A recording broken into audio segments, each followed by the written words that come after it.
കാർത്തിക നക്ഷത്രക്കാർക്ക് ഈ മാർച്ച് മാസം കഴിഞ്ഞ പിന്നെ ആളുകൾ നിങ്ങളെ ചലഞ്ച് ചെയ്തിട്ടുണ്ടാവും, നിങ്ങളെ തോൽപ്പിക്കാൻ ശ്രമിച്ചിട്ടുണ്ടാവും ഈ മാർച്ച് മാസത്തിൽ. പക്ഷെ ഏപ്രിലിൽ കുറച്ച് ട്രാൻസ്ഫോർമേഷൻ ഉണ്ടാവും, ഒരു പവർ ഷിഫ്റ്റിംഗ് മന്ത് തന്നെയായിരിക്കും. കാർത്തിക നക്ഷത്രക്കാരെ കുറിച്ച് എല്ലാവരും പറയുന്നത് ഭയങ്കര സ്ട്രിക്റ്റ് ആണ്, അഗ്രസീവ് ആണ്, ഡൊമിനന്റ് ആണ്, താഴ്ന്നു കൊടുക്കാൻ ഇഷ്ടമില്ലാത്തവരാണ്. പക്ഷെ ആരും പറയാത്ത ഒരു ഇഡൻ ട്രൂത്ത് നിങ്ങൾക്കുണ്ട്, ഇന്നർ ഫയറിന് ഇപ്പം എന്താ പറയുക, ഇന്നർ ഫയർ എന്ന് വെച്ചാൽ ഉള്ളിൽ ഭയങ്കര തീയായിരിക്കും.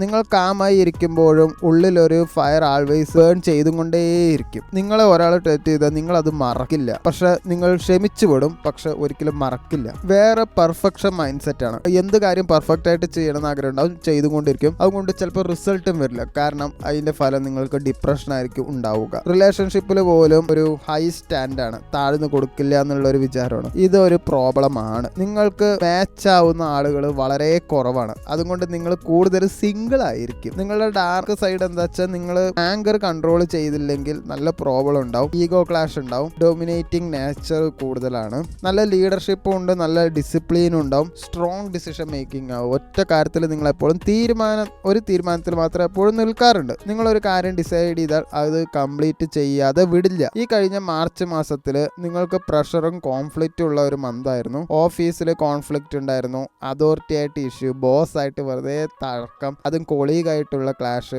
നിങ്ങൾക്ക് തോന്നിയിട്ടുണ്ടാവും എന്നെ ആരും കൺട്രോൾ ചെയ്യാൻ പാടില്ല, ആരെങ്കിലും എന്തെങ്കിലും പണി ചെയ്യടാന്ന് പറയുമ്പോൾ നിങ്ങൾക്കത് ദേഷ്യം വരികയോ ചെയ്യാം. സാമ്പത്തികം നോക്കുകയാണെങ്കിൽ മണി ഫ്ലോ കുറച്ച് അൺസ്റ്റേബിൾ ആയിരുന്നു, വിചാരിക്കാത്ത എക്സ്പെൻസ് വന്നു, ചില ഇൻവെസ്റ്റ്മെന്റ് ലോസ് ആയിട്ട് തോന്നിയിരിക്കും. റിലേഷൻഷിപ്പിൽ ഇതേ ego clash, argument, communication break down, ചിലർക്ക് റിലേഷൻഷിപ്പിൽ ഡിസ്റ്റൻസ് തന്നെ വന്നിട്ടുണ്ടാവും. അതുകൊണ്ട് നിങ്ങളുടെ മാനസികാവസ്ഥ ദേഷ്യം, ഫ്രസ്ട്രേഷൻ, ഇറിറ്റേഷൻ, പേഷ്യൻസ് ഒക്കെ കുറവായിട്ട് നിങ്ങൾക്ക് തോന്നും. മാർച്ച് നിങ്ങളെ മെന്റലി ശരിക്കും പറഞ്ഞാൽ പ്രൊവോക്ക് ചെയ്തു. പക്ഷേ ഏപ്രിൽ മാസത്തിൽ കാർത്തിക നക്ഷത്രക്കാർക്ക് കൺട്രോൾ ഉണ്ടാവും, നിങ്ങൾക്ക് ഒരു അതോറിറ്റി കൂടും. കാരണം നിങ്ങൾ താഴ്ന്നു കൊടുക്കാത്തതുകൊണ്ട് നിങ്ങളെ ചിലരൊക്കെ റെസ്പെക്ട് ചെയ്യും, നിങ്ങളുടെ തീരുമാനത്തിൽ കാണിച്ച് അവർ കൂട്ടു നിൽക്കും. ചേഞ്ച് ആഗ്രഹിക്കുന്നവർക്ക് നല്ലൊരു മന്ത് തന്നെയാണ് ഏപ്രിൽ. സാമ്പത്തികം നോക്കുകയാണെങ്കിൽ സ്റ്റേബിൾ തന്നെയാണ്, കുറച്ച് ലാഭമൊക്കെ കിട്ടുന്നുണ്ട്.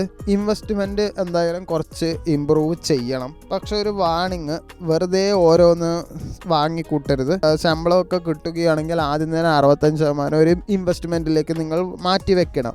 എഡ്യൂക്കേഷനിൽ എന്തായാലും ഫോക്കസ് കറക്റ്റ് ആയിരിക്കും. എഴുതിയ പരീക്ഷയിലൊക്കെ വിജയിക്കാൻ സാധ്യതയുണ്ട്, പെർഫോമൻസ് നന്നായിട്ട് ചെയ്യും, ഡിസിപ്ലിൻ എന്തായാലും കൂടും. റിലേഷൻഷിപ്പ് ഏപ്രിൽ മാസത്തിൽ വലിയ പ്രശ്നങ്ങളൊന്നും കാണുന്നില്ല, മിസ്അണ്ടർസ്റ്റാൻഡിങ് കുറച്ച് ക്ലിയർ ആവും, കമ്മ്യൂണിക്കേഷൻ ഇംപ്രൂവ് ചെയ്യും. ചിലർക്ക് പുതിയൊരു സ്ട്രോങ് പാർട്ട്ണറിന്റെ ഒരു എൻട്രി കിട്ടും. അവരെ എടുത്ത് ചാടിയിട്ട് ഇഷ്ടമാണെന്നൊന്നും പറയരുത്, സാധാ സംസാരം തന്നെ സംസാരിക്കുക. ഈഗോ കൺട്രോൾ ചെയ്യണം, ഡൊമിനേറ്റിംഗ് ആറ്റിറ്റ്യൂഡ് കുറയ്ക്കണം. ബിസിനസ്സിൽ എന്തായാലും ഗ്രോ തന്നെ ഇൻക്രീസ് ചെയ്യുന്നുണ്ട്. ടെൻഷൻ ചെയ്യാൻ പറ്റുകയാണെങ്കിൽ ചെയ്തോളും, നല്ലൊരു മന്ത് തന്നെയാണ്. റിസ്ക് എടുത്താൽ പ്രോഫിറ്റ് ആണ്. പക്ഷേ ഏപ്രിൽ അവസാനത്തിലേക്ക് എക്സ്പാൻഡ് ചെയ്യൽ മാറ്റരുത്, ചെയ്യുകയാണെങ്കിൽ തുടക്കത്തിൽ തന്നെ ചെയ്യണം.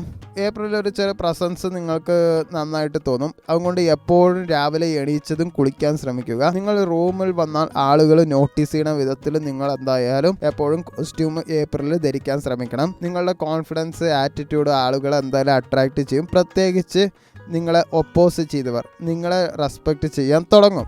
ദേഷ്യം കൺട്രോൾ ചെയ്യണം, ഈഗോ ഉള്ള ഡിസിഷനും അവോയ്ഡ് ചെയ്യണം.